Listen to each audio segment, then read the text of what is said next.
It's that time of year again. It's the time when we get more cards, get a new expansion, fresh new attributes with new kind of techniques on how to play. And today I get to reveal this very card to you, its name, its effect and all that other stuff.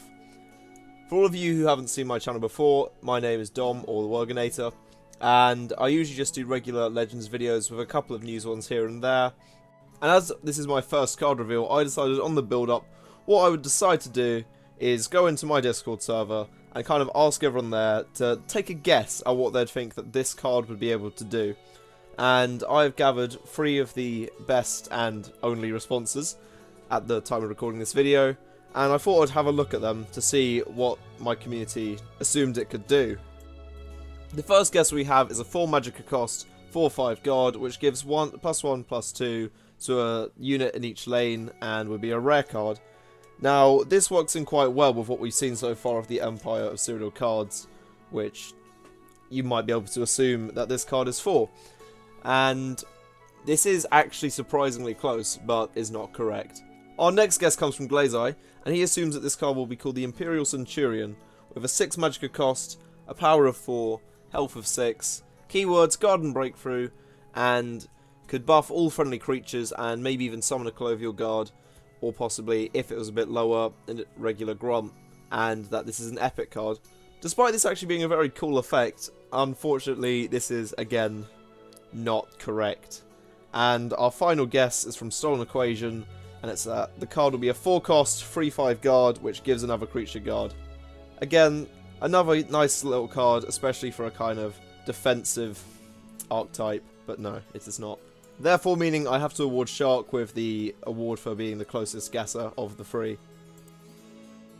The actual card is called Legion 0 Templar, and it is a 2/5, 4 Magicka cost guard, which has the ability, if you have another creature in each lane, then you can give this card 3 extra health. This card is also a common, for those who can't tell, but I mean, it's pretty obvious if you look in the bottom corner.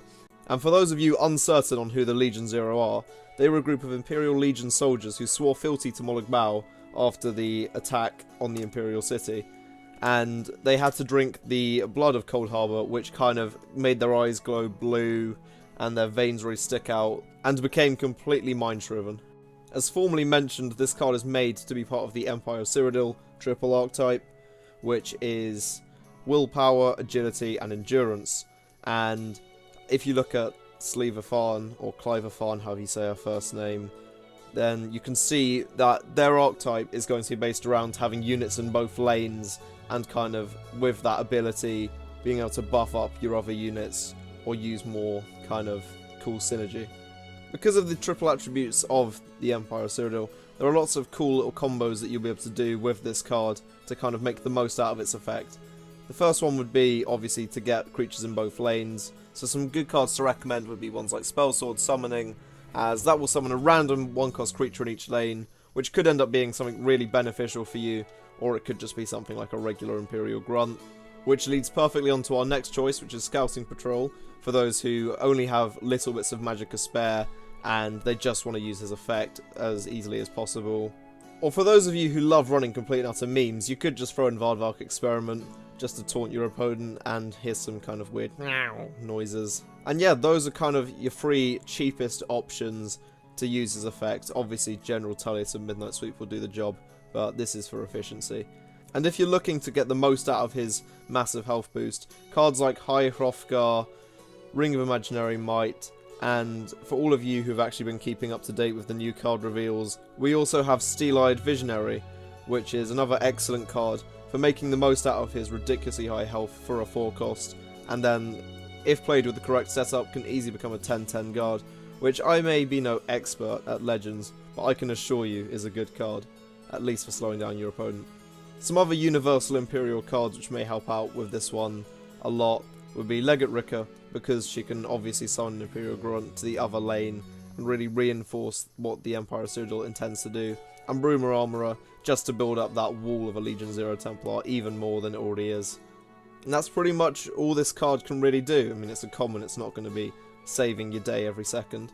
But onto this card's actual review now. I'd say a good positive is that it's an excellent wall, will slow down your opponent, and if they haven't got any way around it, other than just slapping it a ton. It will take down a few good units at the same time.